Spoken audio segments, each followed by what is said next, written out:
What I'll promise you is we will not waste the opportunity. I do not take for granted standing here. I'm here, and I will not waste it, and I have no doubt these guys will follow me and give you everything that we have to do our very best for you. Tavares got his hand on it. Tavares with the steal. The other direction. He finishes it. The first lead for Southern Miss. Strom deep center field. Torres chasing. It is gone, and the party is on in the Hub City.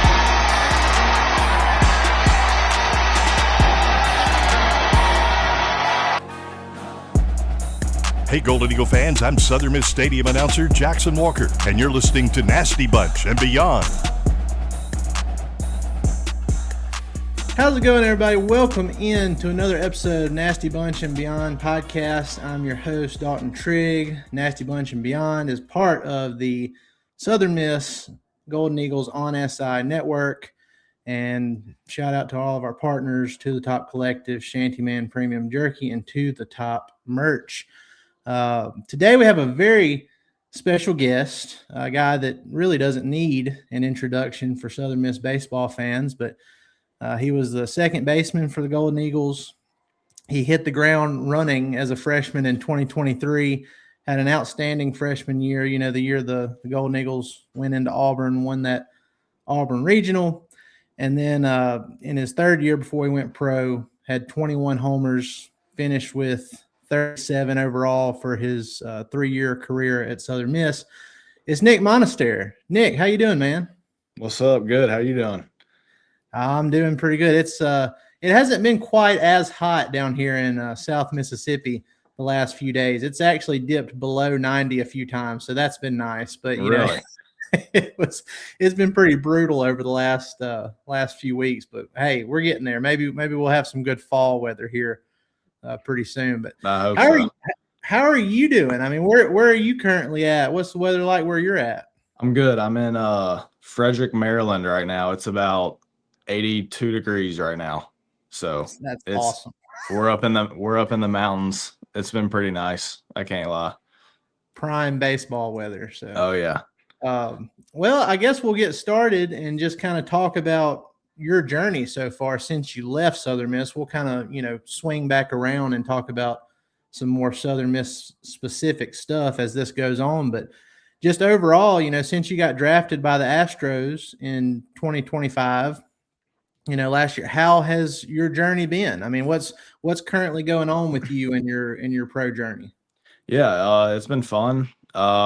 Right after the draft, we went out to West Palm Beach and kind of got ready, got ramped back up, and then they sent a couple of us out to Low A to play that last month of our draft year, and it was fun. I struggled. I learned a lot. Went into the off season with my hitting coach and trainer, and we really worked hard and fixed a lot of the stuff that I was kind of struggling with, and had a great spring training. Had a great first month this year, and actually had hernia surgery the 1st of March or 1st of May. Yeah, 1st of May. Missed all of May, June, July, and then got back healthy. Been playing in high A now for the past month. So we're coming to a close here, trying to make a little playoff push. So it's been fun. Overall, I mean, what have you thought about just, the Houston Astros organization overall? Obviously, you're trying to work your way up through the minor leagues and everything, but just overall, what has your experience been like with the they're great. They're first class. I couldn't ask for anything more. All the coaching staff, like all the coordinator staff, all those guys, nutrition, everybody, they're all like very welcoming, very friendly. Like they treat you like a human, not like you're just part of their job. We have relationships with all of them, and they're really good at what they do. So all around, it's really, really fun and really good. Overall, like just you as not just a baseball player, but as a person, but like how much would you say having two college coaches like Coach Barry and Coach Oz have kind of influenced you as before you started your pro career? Oh, yeah. I mean, going to college out of high school, you got a lot of growing up to do. and they really, really made sure that we were good people whenever we left that place, not just good baseball players. They taught us how to, handle the tough times, because once you and even in college, but in pro ball, it sucks a lot of the time. But they taught me how to deal with it, all that stuff. They're really, really great. Yeah, now obviously you spent an extra season with Oz than you did with Coach Barry, but I mean, were there any kind of big differences between? Obviously, both are great coaches, but were there any differences between the two that you noticed as far as like style or how they coach? No, not really. I always tell people that Oz was kind of an extension of Barry. I didn't really get to experience Barry in his prime years. I was lucky enough to play for him his very last year. I wish I could have got a couple more years with him because he was awesome that year. But Oz stepped in, and it was like we never skipped a beat. Everything was the same. Everything was run the same. Oz was a little more vocal. I don't know if that's just because Coach Barry it was his last year, but when like Oz came in, he was a lot more vocal. But their principles, their like philosophies, all their team camaraderie, all that stuff, culture, everything was the exact same. So it was a really, really easy, simple transition. So it was good. They're both great. Now, as far as just your time at Southern Miss, what would you say some of your favorite baseball memories are? It can be on field or off field, whatever. But I mean, what are some things? I'm sure there's hundreds, but what are some of the biggest ones that kind of stick out in your mind? The first one, winning the regional at Auburn my freshman year, was really fun. And then like winning the conference tournament that year, and then sophomore year winning it again, going back to back, that was really fun. I would say those three for sure. Hosting the Super was cool. I mean, there's so many. I would say winning the regional as like a team memory for all of us, that was the best. I've always wondered, and I've asked a few people this over the last few years, but like that super regional against Tennessee, y'all win the first game, you're up in the second game, and it looks like Omaha is about to happen, and then the rain delay happens, and that just kind of, I mean, was that ever talked about among you guys? Like, man, the rain delay really kind of messed us up. I mean, I always say that if we wouldn't have had the rain delay, Billy Oldham would have went non-complete, and we would have had storm the next day. Like a lot of things would have been different. But I mean, it's even now, like thinking about it, it makes me so mad because we were so close. It sucks. Yeah. Well, it's still a good experience. And I think, y'all went out there and you showed like, hey, we belong here. That's 100%. And deserve to host too. So, that was a big ordeal.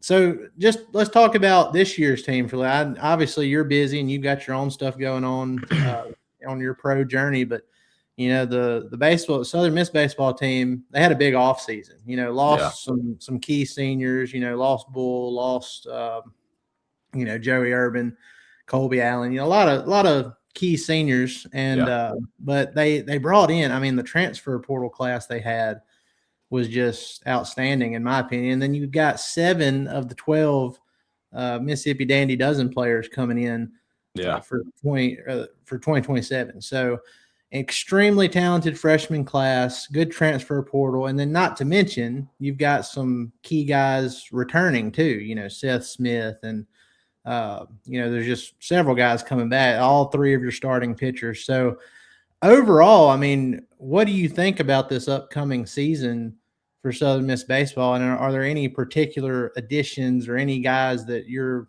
personally excited about watching this next year? And I think they're going to be really good as we are every year. Oz and Coach Rhodes and all those guys, they put together a good team, and we win every single year. So I think whoever we got, we were going to win. But that the pitching staff we got, it's insane that all 3 of them were on the Team USA trials. Graydon made it. That's unbelievable. As far as the transfer portal class, I don't know much about them. I know the guy from Grand Canyon is supposed to be really good. First baseman, catcher, I think, maybe corner outfielder. Yeah, I've heard a lot about him. He's supposed to be really good. A couple of the guys from my area, freshman class, Henry Abt, Taylor Latham, and Justin Word, I think they're all going to be really good players for Southern Miss. I've heard good stuff about all three of them, and I got to watch a couple of them play their senior year of high school. So I think they're going to be really good. We'll be in good shape for sure. We're not going to skip a beat.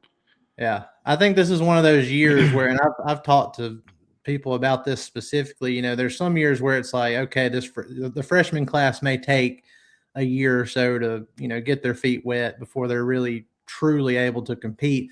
I don't know if that's the case with this freshman class coming in. I feel like there's a lot of them that are going to be competing for starting spots from day one. So yeah, I mean, I remember like my junior year, Sonny and Camden, Graydon, like all those guys, it was their freshman year, and they were the top guys out of the bullpen for us. Graydon was our Sunday starter. So, I mean, we got more of that this year, so I think it'll be even better. Branching off of, you know, you mentioned Coach Oz and Coach Rhodes and, you know, such the great job that they do. Well, the coaching staff had a little bit of a shuffle this offseason. Travis Creel, you know, had a great tenure at Southern Miss. He ended up taking the head coaching job at Jacksonville State. So there were some moves made. Ladd got elevated to hitting coach. They brought in Kyle Cheesebro, former, you know, Mississippi State guy, helped them win a national championship. He's the new recruiting coordinator.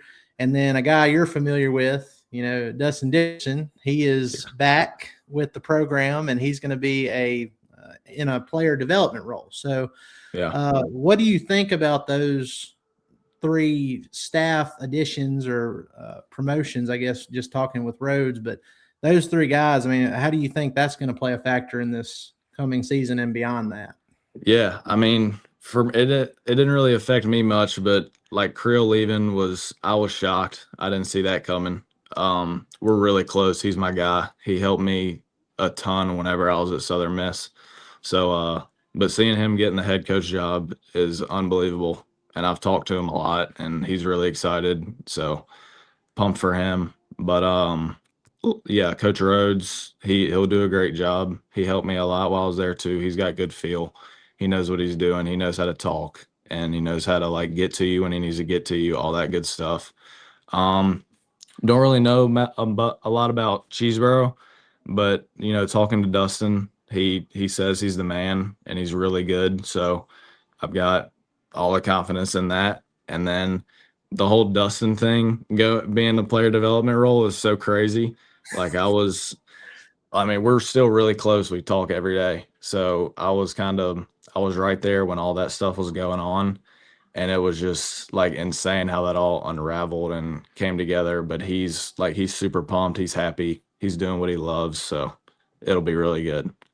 Well, he's always been, it's no, you know, this is no news to anybody who's ever watched him, but you know, he always had a great deal of passion he played with. Yeah. And yeah, he does. I've always thought, you know, ever since that news broke, I was like, that's going to translate to coaching. He's going to bring that same kind of passion to coaching. I mean, what would your take be on that? I mean, I agree. I agree. I can't really imagine him like coaching him or him coaching, knowing like it feels like yesterday we were in those players' shoes. So like it's just, I don't know. It's just crazy to me that now he's a coach there. But I mean, I think he's going to do great. He knows a lot about the game. He has a lot to offer outside of the game, just like experiences and mentality and all that stuff. So, I mean, I think it's going to be really good for those players that gets to play for him. So when you were in high school, so you were at Northwest Rankin, and, you know, when you were deciding where you wanted to go to college, I mean, what made you choose Southern Miss? What stuck out to you? How far in advance did you know, like, this is where I want to be? Yeah. How did that process go for you? When Creel and Coach Oz were recruiting me, they just really they really sold it, like the culture aspect, and like the numbers don't lie. They have a ton of freshman All-Americans. Like, you're going to get there, and if you perform and you deserve to play as a freshman, you're going to play. Like, they're not just going to hold you out just because you're a freshman. Like, if you deserve it, you're going to get the opportunity. And, I really liked that. They wanted me to two-way, so I really liked that. But they really, throughout the recruiting process, they really, like, developed a relationship with me. And so it was just like, I want to go play for those guys. Like, they put the time in to make me feel at home, and I'm not even there yet, and form a relationship with me. Like, I'm one of their players already. And, I wanted to go there. And when I got there, it was all the same. Like, nothing changed. It was even better. So I never really had any second thoughts or doubts. As soon as I started talking to them in the recruiting process, I knew that's where I wanted to go. I was just waiting on them to give me the opportunity. Given how everything has gone for you since you made that decision, you're 3 years in Hattiesburg, and now you're, trying to work your way up in the minor leagues now, is there anything you would do over, like if you had to do it over again, would you make the same decision to go to Southern Miss and do everything the way you've done it? Yeah, 100%. You couldn't pay me to go anywhere else. It was the most fun 3 years of my life. I love playing for the coaching staff. Like, the friends that I made there and like the memories that we've all got are like, nothing could ever beat that. No amount of money is worth more than that. So I would do it all over again for sure. And I guess just branching off of that, it was one of the last things we were going to talk about here. And then we have a few minutes, so I'm going to throw a couple extras at you, but I got to ask you, like, for the young players who may not be decided, and, they're thinking, maybe I want to go to Southern Miss, but I'm not sure. Why should they choose Southern Miss? Yeah. Like I said earlier, if you get in there and you work hard and you deserve to play, you're going to play. Like, they're not going to be like, oh, this kid's 18 years old. He's a freshman. He just got here. He doesn't need to play yet. Like, that's not how it is. If you deserve to play, you're going to play. And when you better stay ready, because when your time comes, like, you got to be ready to go. And it's completely worth it. Like, and on top of that, the culture, like the friends you're going to make, just like the day-to-day in that clubhouse and how it feels to be in there. Like, it's just like, you're home again. Like, I didn't really miss home much just because of how fun it was. And so that's the biggest sell I could give to you. It's just a lot of fun. So when you were in Hattiesburg, when you were with the baseball team, like what were some of your go-to spots, like restaurants and so? Is there anything you miss about Hattiesburg that people may not know about? Me and Chandler Best would go to Southbound Bagel a lot. Oh yeah, Southbound. I love Southbound. Southbound's really good for breakfast. Sully's Steakhouse. Every time my family came, we went to Sully's. We all, like me, Dustin, Chandler, a group of us would go to Sully's all the time. I really like Patio 44. Patio 44 is good. Artaroo grew on me. I didn't really go to it like my first 2 years, but my junior year I went to Artaroo a good bit. I love Artaroo. So they've grown a lot. They get better by the day. Yeah, they're really good. That's like an easy, like really good lunch spot. So I would say those. Well, Nick, this is going to be the last thing I've got for you, and then I'll let you out of here. But big news here recently. Now, it hasn't been officially announced by the university. That's coming, maybe in the next month or so. But they're starting to put together plans to renovate Pete Taylor Park. Not completely, but they're just going to add on to it and make things, probably add some more seating. And I've got some renderings here. These are the renderings that came out. You have your big grand entrance there at the front. Down the third baseline, they're going to have some extra seating where the dugout club currently is. So that'll be good. And then one of the biggest things that stood out to me was right there behind the batter's eye in midfield. They got the little mini baseball field for the kids. I guess they're like, okay, this is a way we can keep those balls from going over the the right field wall and stopping play or something. But overall, what do you think about these renderings and, what it means for the program going forward if they get all this approved? That looks sick. I hope that's what it's going to look like. That's really cool. it's unbelievable. If obviously you've got a lot of stuff going on yourself, but I mean, could we see you out there in the Roost or the 16-ounce lounge at some point in the near future? I hope so. If I was planning on coming to open a weekend last year, I ended up having to go to spring training early. So hopefully if I don't have to report until after open a weekend this year, I will 100% be in Hattiesburg open a weekend. So I know my family was there. All my buddies were there. I couldn't go, but this year, if it works out, I'll be there 100%. Well, Nick, look, man, I appreciate you taking the time. It's great to catch up with you and to kind of get a feel for what you're doing now. And we wish you nothing but the best going forward, man. We appreciate it. Yeah, I appreciate it. Yeah, thank you so much. All right, y'all. That's going to do it for another episode of Nasty Bunch and Beyond. Be sure to go like, rate, and subscribe on all your favorite podcast platforms. If you're watching on YouTube, the little QR code in the bottom right corner, that'll take you to Southern Miss on SI, where you can read all of our Southern Miss athletics work, football, basketball, baseball. We've got a little bit of everything over there, so be sure to check it out. Guys, y'all have a great one. We'll see you next time.